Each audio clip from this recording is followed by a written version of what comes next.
Yeah, one of our first dates, I took Erin to the Legion. Oh yeah. And I tried to impress her by playing. What happened was I was with some of my army friends. Okay, all right, hold on. Quick story time. I'll tell you guys the story. What's that? Make my back hurt. Just like Oh. bending over. Yeah. Can I sit on your lap or something? Or? Yeah, of course. Okay, check it on the other side. You guys ready for this TOS violation? Hello everyone, I'm back. Okay, stop it. Is Milton still a virgin? What the fuck? No. Okay, so when one of our first dates, we went to the Legion, and I wanted to impress Erin by, whoops, sorry, chat. I wanted to impress her because I went with my platoon commander, who wanted to know how many shots of alcohol it took for me to forget how to play the piano. So what he would do is he started feeding me tequila shots, and then the chase for a tequila shot was a double rum and coke. How many of those did I have? I'm gonna let Erin say it. How many shots would you say I had in total? I think it was like 18 or 19. It was really, really unsafe, and we do not recommend binge drinking. In about an hour and a half. Oh my god, it was so much. Yeah. So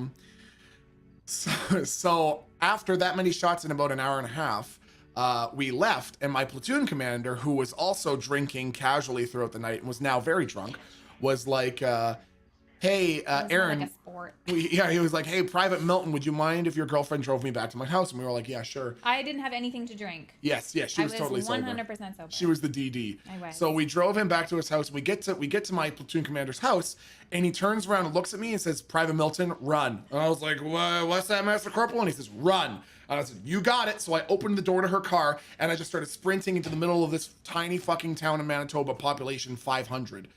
And as population like 14. Yeah. And as I'm now running into the night with no idea where I am, because I've never been in this town before, I hear the sound of feet behind me. And I turn around, and my Master Corporal is running right behind me. And I stop and I'm like, Master Corporal, what are we doing? And he's like, Private Milton, you should know, you're so drunk right now. I think you should go, and he throws up all over himself. And I look at him and I'm like, you press the one right above it if you want. This one? Yeah. This one? Yep. Sorry. And so I look at him now throwing up all over himself, and I'm like, hey, Master Corporal, you just fucking threw up all over yourself. You just, and I throw up all over myself. So we run back to his house, and we have a very heartfelt embrace in front of his house. We hug each other in front of his house. And I should add that when I got out of the car and started running, I ran face first into a tree immediately. Like right into a tree. He got up to full speed and then bam, into a tree. Into a tree, and didn't even break stride. I just kept going. So now I get back to the car, and I get into the passenger seat, and I'm sitting there, and we'd been driving back to we were driving back to her house where we are now. We were driving back to her house, and I see her driving, and she's doing this. Oh, hang on. Yeah, she's doing this. And I'm like, what's wrong? And she's like, what did you do to your face? I'm like, what did you do to your fucking face? And she's like, no, seriously, what's wrong with your face? And I was like, what's fucking wrong with your face? And she's like, no, you are literally bleeding out of your face. And I was like, yeah, because I had split my fucking forehead open and was bleeding all over my face. So anyways, about 40 minutes into the drive back to her house, I very politely said, excuse me, dear, would you mind pulling over for just a minute? And she was like, yeah, sure. So she pulled over, and I fell out of the car just like a puke-breathing dragon. Just puking all over the place. Just vomiting and vomiting and vomiting. I required her to stop 3 more times on the way home so I could puke everywhere. And it was cold out, so it was like steaming in the night air. We get back to her house, and she sets up the main bedroom for us both to sleep in, and I'm standing in front of the bed. I wonder if this is this. Oh, perfect. Okay, this is perfect. So I'm standing in front of the bed, and she's looking at me, and I say, hey, you want to get into this bed together? And she's like, what? Remember you threw up on the tree outside though? Oh yeah. And I'm like, hey, Not profusely. You want to get into this bed? And I'm trying to undo my shirt at this point. And she looks at me, she's like, do you need some help taking your shirt off? And I was like, no, I don't need any fucking help taking my shirt off. And she was like, really? And I proceeded to take off my watch and throw it in the garbage. She was like, He was okay. about it. Yep.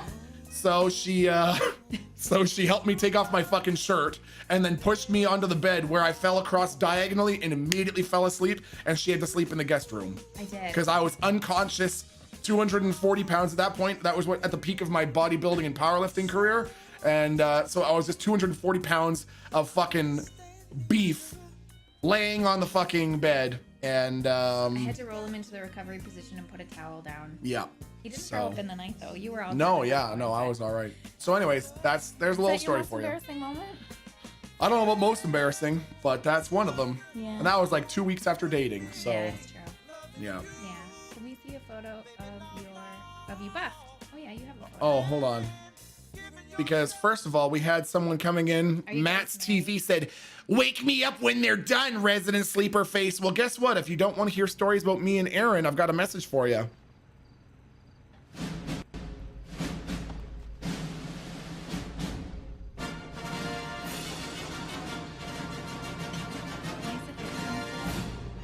Can they sit there?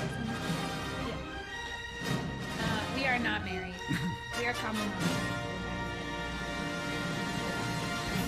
You fucking banana head, get fucked. We will get married though. Yep. Oh yeah. I didn't really care, but you're really excited about it. Yeah. It'll be fun. Yeah.